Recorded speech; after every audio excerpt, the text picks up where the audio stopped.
Hello, I'm Dr. Maher Abbas, a practicing colon rectal surgeon in Dubai, the United Arab Emirates. I'm a fellow of the American Society of Colon and Rectal Surgeons and Diplomate of the American Board of Colon and Rectal Surgery. Today we will be talking about infrared coagulation treatment for internal hemorrhoids.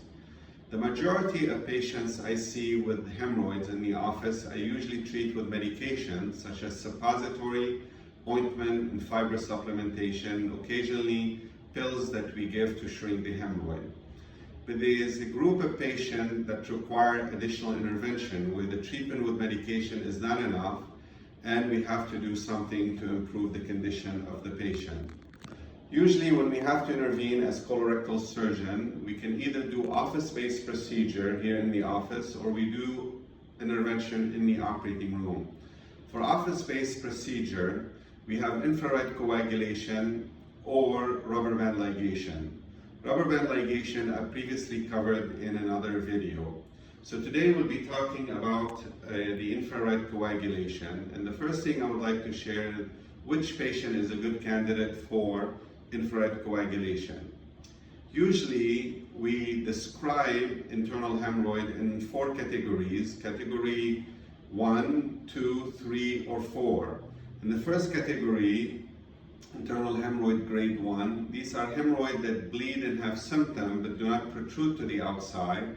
Grade 2, they bleed and protrude to the outside, but then they go back on their own. Grade 3, they come out and the patient has to push them back in. And grade 4, they are out the entire time. And the ideal patient for infrared coagulation is a patient with grade 1 or grade 2 internal hemorrhoid.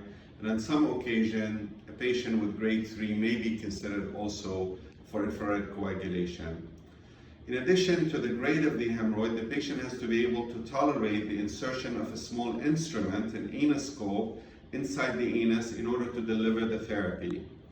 In terms of preparation, the patient does 1 or 2 enemas at home before coming to the office, and they take 1 gram of paracetamol to alleviate any discomfort associated with the procedure. The procedure is usually done with the patient awake, and typically we treat several areas inside the anal canal.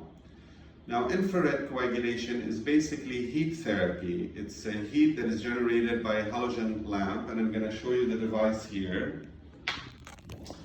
You have the device here, which basically has a generator that generates the heat, and you have here a handpiece that has a halogen lamp which produces a light, and that light comes through the end of this long rod, and we usually apply the heat to the area of the hemorrhoid. So if this is the hemorrhoid here prolapsing in red, we usually treat the upper part of the hemorrhoid in order to kind of decrease its blood supply, shrink the hemorrhoid, and allow it to pull back inside the anus. So this would be how it would look like before the treatment. This is how it would look like after the treatment. So this is in essence the infrared coagulation, a very simple office-based procedure. Usually takes about 15 minutes in the office, and we can treat multiple areas of the hemorrhoid. And again, this is a very good intervention for patients with grade 1 and grade 2 internal hemorrhoid. Now, what we anticipate usually after the procedure is that the hemorrhoid, we treat it here, it will shrink and pull back, as I explained earlier, and the final result would look something like that.